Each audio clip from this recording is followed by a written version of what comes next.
Microeconomics by Perloff Chapter 3, A Consumer's Constrained Choice.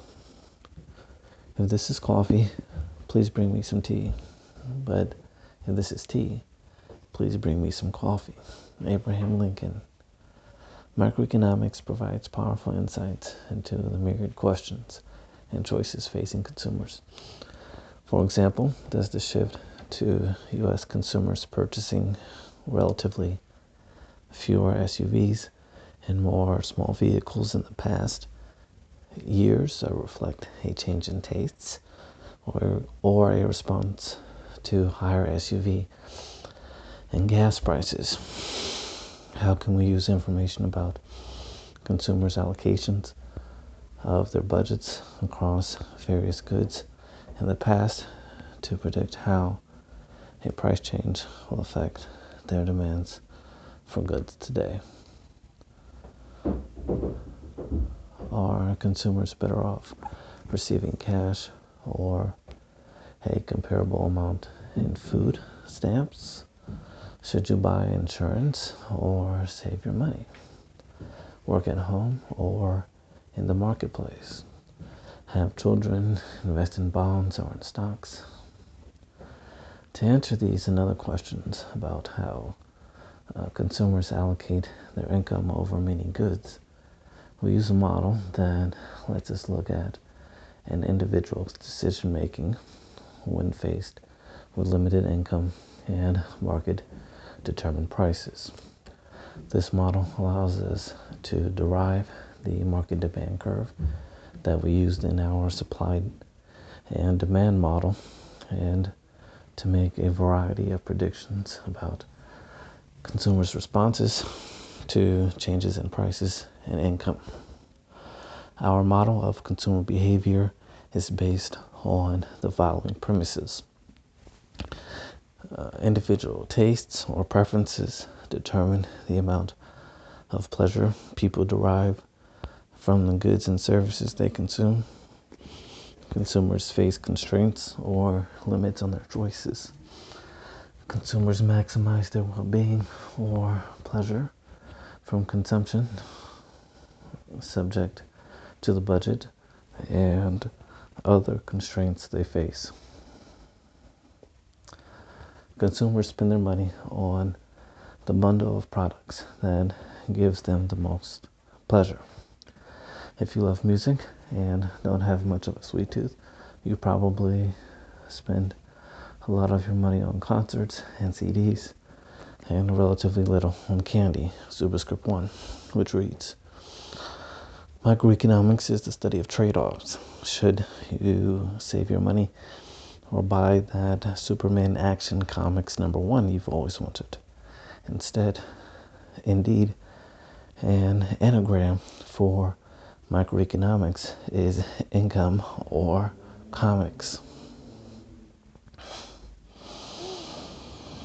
By contrast, your talkaholic friend with the 10-year might spend a great deal of money on Hershey's Kisses and very little on music.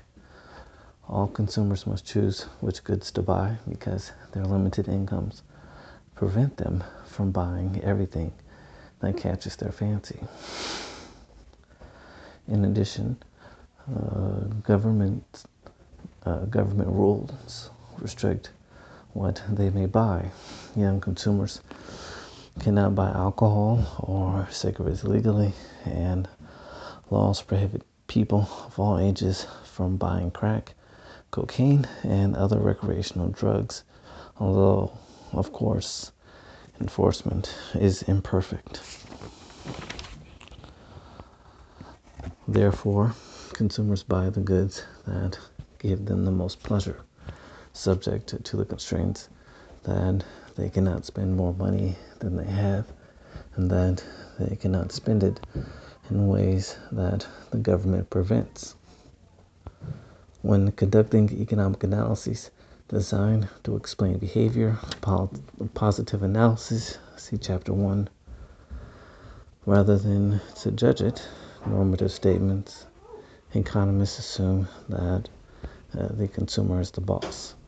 If your brother gets pleasure from smoking, economists wouldn't argue with him that it's bad for him any more than they tell your sister who likes reading Stephen King that she should read Adam Smith's Wealth of Nations instead.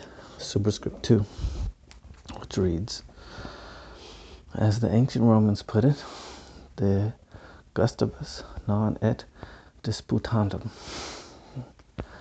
There is no disputing about accounting for tastes. Or, as it was put in the movie Grand Hotel, 1932, have caviar if you like, but it tastes like herring to me. Accepting each consumer's taste is not the same as condoning how people behave. Economists want to predict behavior.